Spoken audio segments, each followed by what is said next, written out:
Neue Folge Fragenfreitag. Heutiges Thema Glaubenssätze, reflektieren und loslassen. Ich freue mich so sehr, dass du da bist und wir starten direkt rein.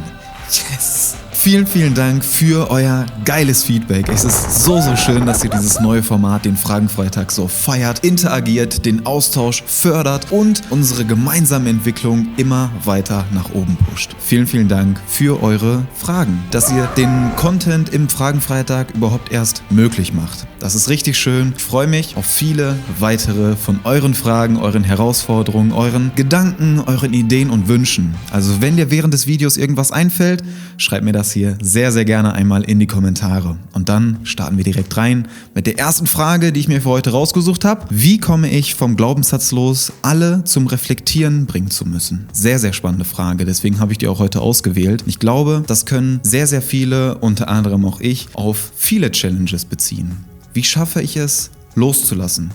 Mich von Glaubenssätzen zu lösen. Und ich möchte heute genau auf diesen speziellen Glaubenssatz einmal gerne eingehen. Und zwar, wie komme ich vom Glaubenssatz los, alle zum Reflektieren bringen zu müssen? Frag dich hier an der Stelle gerne einmal, warum möchtest du das eigentlich?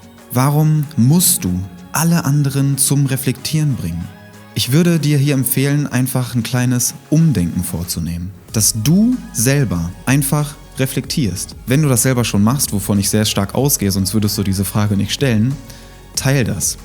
Teil das mit anderen, wie du reflektierst, was du daraus für Learnings ziehen kannst, für Benefits ziehen kannst, für neue Ideen ziehen kannst, für deinen Alltag, was du daraus für Energie ziehen kannst oder wie du vielleicht Situationen, die du reflektiert hast, die in der Vergangenheit passiert sind, dein Verhalten unter anderem, das positiv verändern kannst, wenn du das durch Reflektieren trainierst oder reflektierst. Was ändert sich durch deine Reflexion? Und genau das teilst du mit anderen, diese positiven Benefits, was damit einhergeht, was das für Auswirkungen hat. Indem du das mit anderen teilst, nehmen andere Menschen das auch wahr. Wenn andere Menschen diese positiven Benefits wahrnehmen und das hören, dann sind sie viel, viel eher gewillt, das auch mal einfach für sich selber auszuprobieren, ohne irgendwie die Kontrolle von außen haben zu müssen, vor irgendjemandem rechtfertigen zu müssen, weil sie das dann ausprobiert haben, aber das vielleicht nicht direkt den gewünschten Effekt erzielt hat. Die Menschen sind viel, viel eher gewillt, Sachen auszuprobieren, einfach so für sich,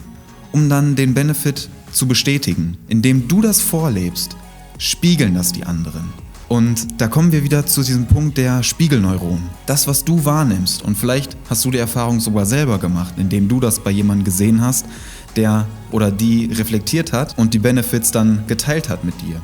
Vielleicht bist du genau auf diese Art und Weise darauf aufmerksam geworden. Vielleicht auch nicht. Indem du dein Verhalten teilst, das Reflektieren in diesem Beispiel, nehmen andere das wahr. Und diese positiven Benefits, diese Auswirkungen, die wollen die ja auch spüren. Und dann kommen wieder die Spiegelneuronen, dass die dann dein Verhalten spiegeln, um diese Benefits, diese Auswirkungen bei sich selbst feststellen zu können. Meiner Meinung nach ist das ein sehr, sehr effektiver Weg, wie du andere dazu inspirieren kannst, auch zu reflektieren. Von diesem Glaubenssatz, von diesem Denken dich ein bisschen löst, irgendwas den anderen beibringen zu müssen, sondern dass du viel mehr hin zu diesem Gedanken gehst, deine Erfahrungen einfach zu teilen. Dass du darüber sprichst, was es dir gebracht hat und dann andere so inspirierst, ein paar Impulse setzt und denen so das Reflektieren schmackhaft machst. Und dann schau mal, was dadurch passiert. Wenn dir der Impuls geholfen hat, lass mich das hier sehr, sehr gerne einmal wissen. Ich freue mich immer auf dein Feedback. Frage Nummer 2, etwas persönlicher. Wie schaffst du es, trotz ISG und Sinnverlust so glücklich zu sein? Vielleicht ein kurzer Kontext, das bezieht sich auf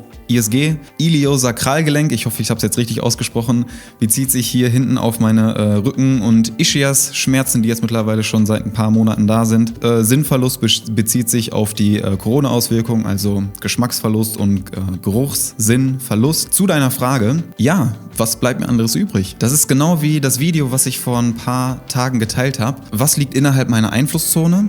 Und was liegt außerhalb meiner Einflusszone? Da hast du auch die Entscheidung, worauf möchtest du dich fokussieren? Möchtest du dich auf die Dinge fokussieren, dich da reinsteigern, dich darüber beschweren, darüber aufregen, über die Dinge, die außerhalb deiner Einflusszone liegen? Ja, die sich nicht ändern werden, ob du dich jetzt darüber aufregst oder nicht. Ob du dich übers Wetter beschwerst, ob du dich über ISG-Schmerzen beschwerst, ob du dich über irgendwelche Krankheitsauswirkungen beschwerst. Du kannst dich noch so sehr da reinsteigern, aber es wird sich dadurch nicht ändern. Du ziehst deine Energie einfach nur runter. Stattdessen konzentriere ich mich auf die Dinge, auf die ich Einfluss habe. Ja, und das hört sich jetzt in der Theorie so leicht an. Das ist es auch nicht. Ja, ich habe da auch selber mental so mit mir zu arbeiten. Ich fokussiere mich auf die Dinge, die bereits da sind, die richtig schön sind. Ja, Geschmacksgeruchssinn kommt nach und nach zurück. Ich kann einige Gerüche wieder wahrnehmen. Zwischendurch schmecke ich auch mal wieder was.